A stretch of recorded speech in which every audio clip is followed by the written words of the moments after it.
What's a non-obvious sign that somebody is wealthy? Didn't realise how wealthy some casual acquaintances were until we were at a nicer bar at a resort, and as soon as the staff saw their credit card, they started getting really good service. It was a nice place and they were great to everyone, but suddenly this couple were like the only ones in the room. So apparently, the colour of your credit card, which I don't think is always a giveaway, but people in some industries just probably know rich person credit cards. I have a Sally Mae student loan cashback card, and that didn't get me anything. Many super high-end cards are heavy. I'm talking about heavy metal kind of heavy. It's pretty obvious. Back in my college days, we had a friend who came from a pretty wealthy family, but you couldn't tell because he lived in the dorms like everyone else. Except anytime someone suggested we go to a restaurant or to a game or show, he never asked about how much it cost, or said he'd have to check his bank account like other people would say. Then one day he casually mentioned his father was going to bring him back to campus in their helicopter. A professor friend of mine asked a student if she needed an extension because she had to make an emergency trip home to Europe. She replied it wasn't an emergency, her parents just wanted to see her, and that it wasn't that inconvenient. They sent the family jet to pick her up from her pretty rural school. Spend money to save time versus spending time to save money. Had a roommate in first year who rarely lived in the dorm but had food delivered daily that tasted like it was picked out and cooked the same morning. Well, we invite him to St. Paddy's Day and I notice his watch, which I drop a "that's really cool, mind if I see it?" half drunk. I saw the watch face and asked him about the symbol. Mind you, this watch was really heavy as I'm holding it, and he says it's the family sigil. I was holding a 23-carat gold watch, and he turns out to be part of the Qatari royal family. Dude could easily stunt on any one of us. So I guess it's the small things in their lifestyle, and how modestly someone can wear $100,000 on their wrist.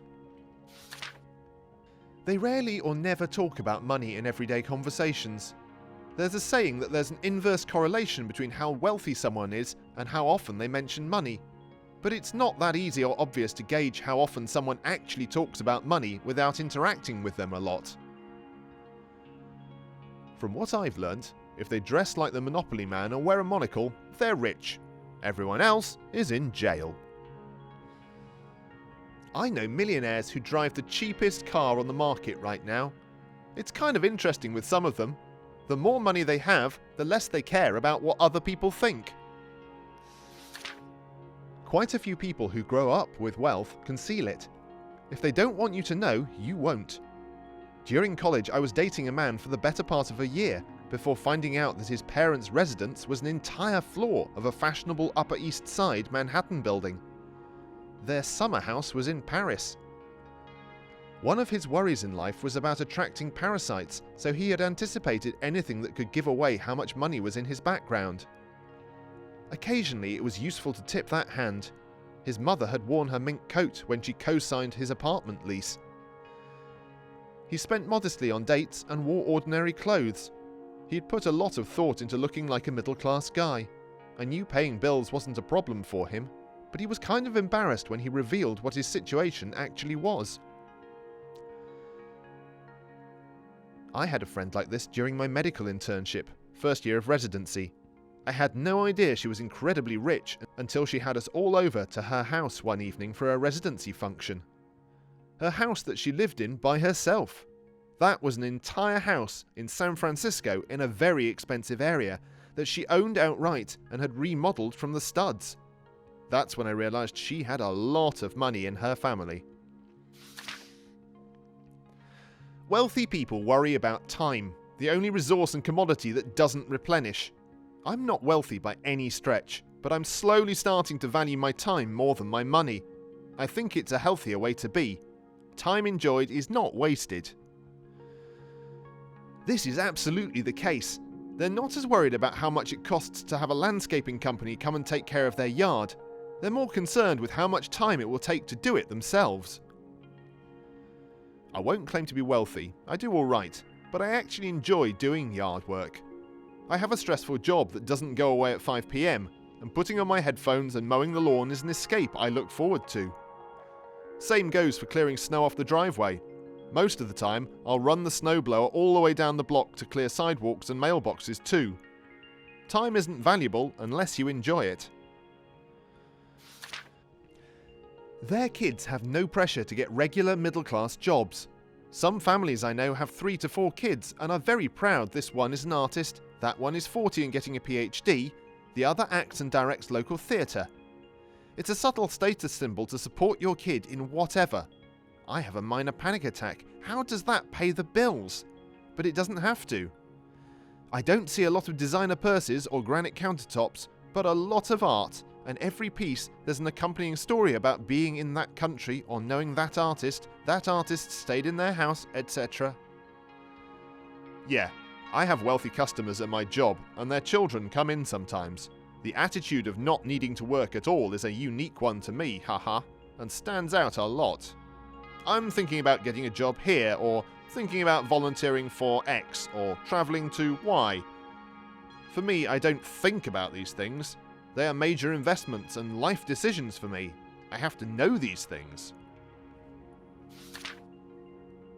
I work at a luxury car dealership, so I see my fair share of wealthy people.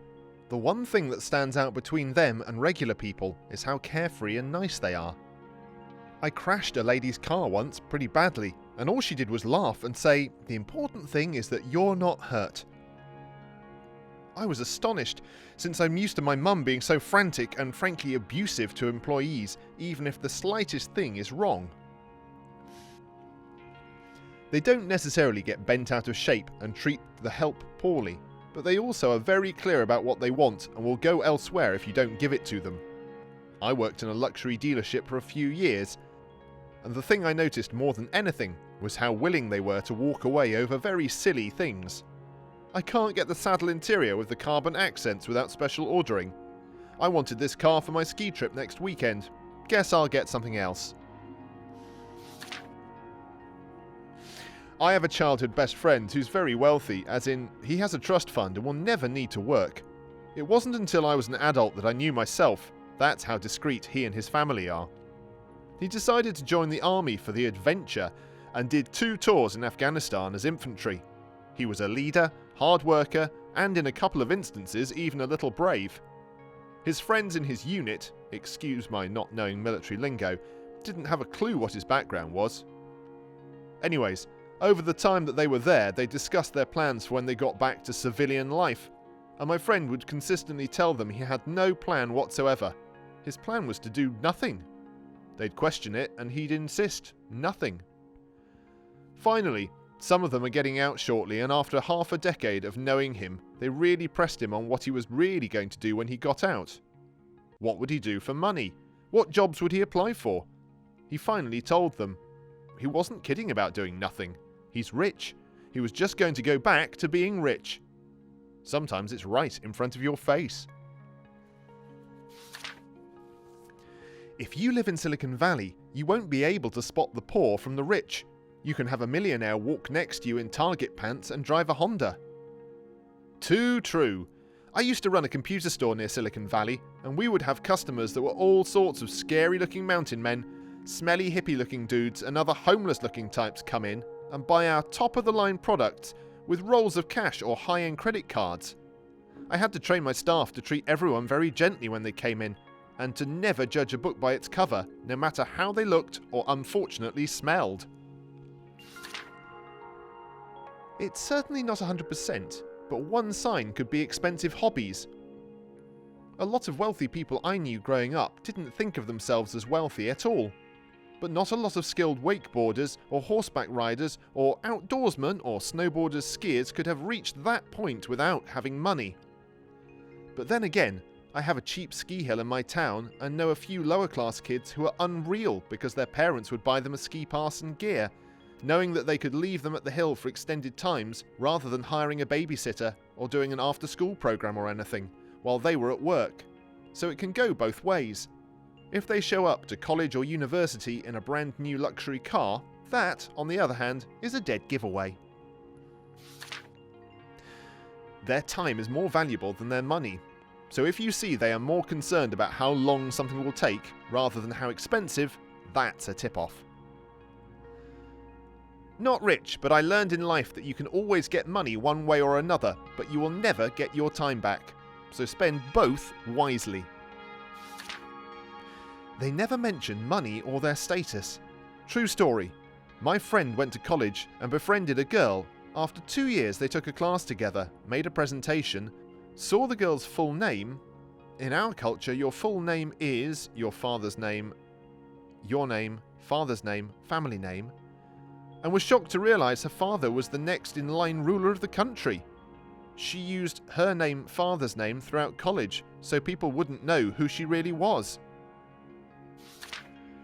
Potentially the wristwatch.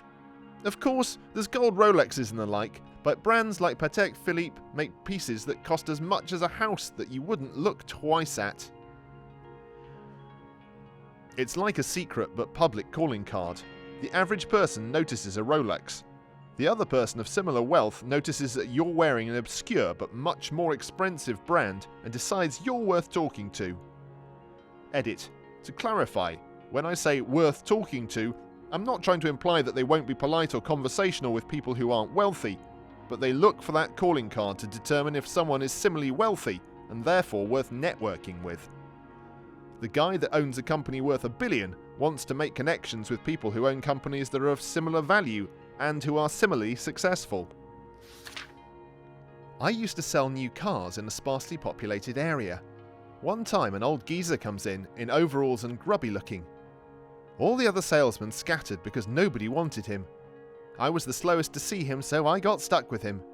He turned out to be what we called in the business a laydown. Told me which truck he wanted, paid sticker price in cash. Easiest sale I ever made, and taught me a great life lesson too. My grandparents are pretty wealthy. My grandpa always says, if it's good enough to make the money, it's good enough to spend it. I saw a guy my age who had a really nice watch on, wearing basic jeans, a nice t-shirt and a leather jacket. Other than the jacket, he looked like a middle-class 20-something-year-old. The watch didn't look super fancy, but you could tell it was a pricier variety. I figured around a few $100s or so. I figured that it was maybe a gift from his family. He was cute, and I wondered what brand the watch was, so I looked it up. Turns out it was a $30,000 watch. He had my student loan debt on his wrist. Dressing down. May I add, dressing down while entering any space that would normally be expected to dress more dressed up with complete confidence. In my own experience, I find that, of course not all true to everyone, the ones who feel the need to flaunt wealth by dressing up a certain way are usually the people who are the poorest. Lol. Then, the ones who walk with confidence, to a bank or an expensive car dealership, dressed down, are usually the mega filthy rich dudes.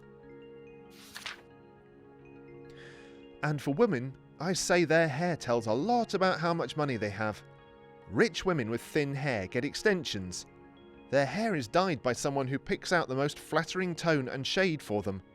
They get treatments and blowouts regularly. Whenever I run into a celebrity at the grocery store or wherever in LA, the first thing I always notice is their hair. It's always nice and noticeably more coiffed or cut or dyed more fashionably than others around, even if it's unkempt. Also their shoes. I saw the actress from the first True Detective, Alexandra Daddario, at Trader Joe's last week, and those were the first things I noticed. Those really elaborate, gorgeous, one-colour fades into another dye jobs that you can only get at professional stylists. You might think dyed hair is something you can do with $10 spent at Hot Topic, but there's dyed hair, and then there's dyed hair. There's dyed hair that whispers, never yells. I have both the money and the time to get hair this perfect. You can just tell when a dye job is expensive. Excellent skin that looks really soft and has an even appearance no matter their age or lifestyle. Rich people go to the dermatologist. Helped Kate Blanchett once in a bookstore. Her skin was absolutely glowing. I assume it was from exercise, tons of water and very high quality skincare products.